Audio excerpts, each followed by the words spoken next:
All right, welcome to Security Guy Radio, Black Hack 2016. What's your name, sir? Jim Reavis. And Jeeves, what's the name of your company? It's Cloud Security Alliance. We're a nonprofit global association. We build security best practices for the cloud. I'm a nonprofit. Now, not technically. Okay. But yeah, that's the way it tends to work. It happens that way. We have a lot in common. But it's funny you should say it. I'm actually thinking of doing that for this show because what I do is for everybody, and it's educational, right? And Yep. I'm not in it I'd like to make some money someday, but when I heard that you're a nonprofit, I was intrigued because I think this stuff is so important for people to get out there and learn. And sometimes if you're trying to sell it, that's a different approach to saying I'm giving it away. And people listen more maybe when you say, listen, we're here to educate and talk about it. So tell us what you do to educate and raise awareness for cyber world.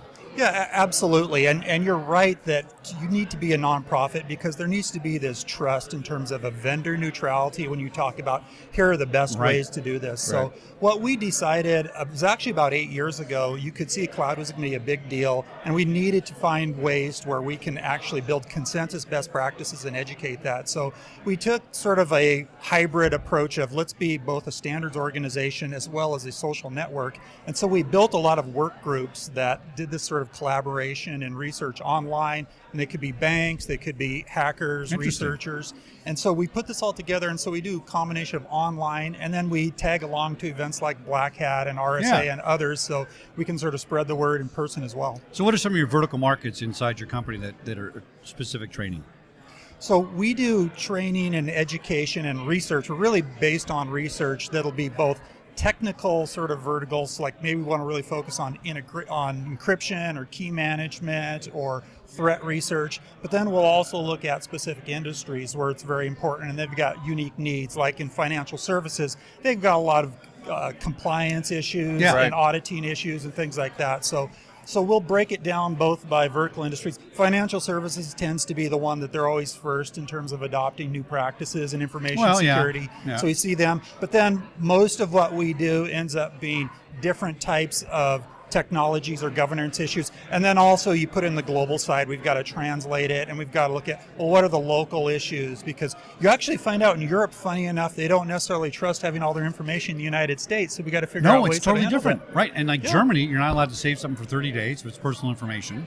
Right. Yep. So if you have to write a standard, you have to know that. How do you get to know all those things? Because every state, country, city could be a different compliance issue. It's a daunting task. Yeah, it's you got to take again this power of the social network. So by doing that, we have a chapter in Germany. They understand that, and so it ends up being a collaboration between our people and then different parts of the German government and German industry. Yeah. BSI is their group.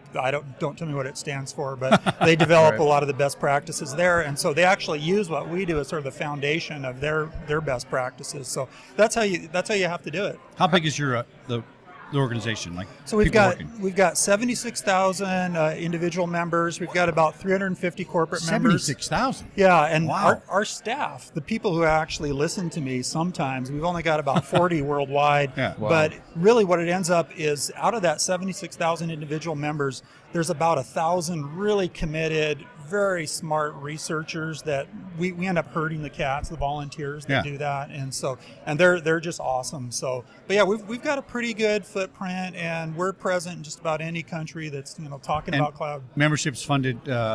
You're funded through membership, a membership fee. Yeah, corporate membership. Some of the training is we'll charge for some of our conferences, but the big message is our research itself. We make it all free. Yeah. We want people to use it, abuse it, adopt it, improve it, make it better. And you go to our website and you can find all of it. How do you actually present the training? Is that all online, or is that with all of your members being able to host in their local areas? It's a combination. Okay. We really encourage our chapters to do a lot of it. We'll do it at some of these central conferences. But yeah, sometimes you need to do distance-based learning to do a lot of that.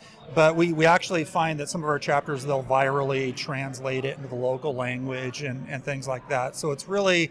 It's a pretty much an all of the above sort of evangelization and training model. So the details of the local training is really pushed down to your chapters levels. Yeah, the logistics of that, as well as training partners. We try to do that through other third parties as well. We really focus on what are the best practices, what's the important research, and then we build the core courseware. So what's the newest or the What's the most popular right now from a cybersecurity perspective that a lot of the chapters are looking into and trying to dive into the research with? Yeah, we're certainly getting a lot of interest. It might seem like it's a stretch for us being Cloud Security Alliance, but we're doing a lot of work in Internet of Things. Mm-hmm. And the reason is that IoT is going to be provisioned by cloud. It's going to store its data there. And ultimately, the cloud is actually going to be its security system. So there's a lot on that. We're actually looking at how do you take blockchain and those sorts of concepts to be able to manage from the cloud IoT, because IoT is just, you can't even wrap your brain about how large this is going to be. Right. You actually find that you can't even buy some of the chips for IoT, like per device. You put them in a big box and they weigh it and they say, here's your 20 pounds of IoT. Sure. And there's so many crazy applications of that. And so the only way we're going to bring sanity to that is through cloud. And so that's a very important area of research. And there's certainly a lot of others, but things are just, compute's growing so fast that we've got to work smart and get the human sort of out of the loop of some areas. Think if it's the same thing as self-driving cars, we got to have self-driving security. Now, this is such a large initiative. How do you organize it? How do you know that the guy in California is keeping it straight? Right, because there's a lot of verticals on this, a lot of people working on it. Is there an overall fact checker or something that says, okay, let's go through and double check that the research is right on everything? Because there's so many places that are different. Yeah, we never make mistakes in our research. So I don't know what you're talking about.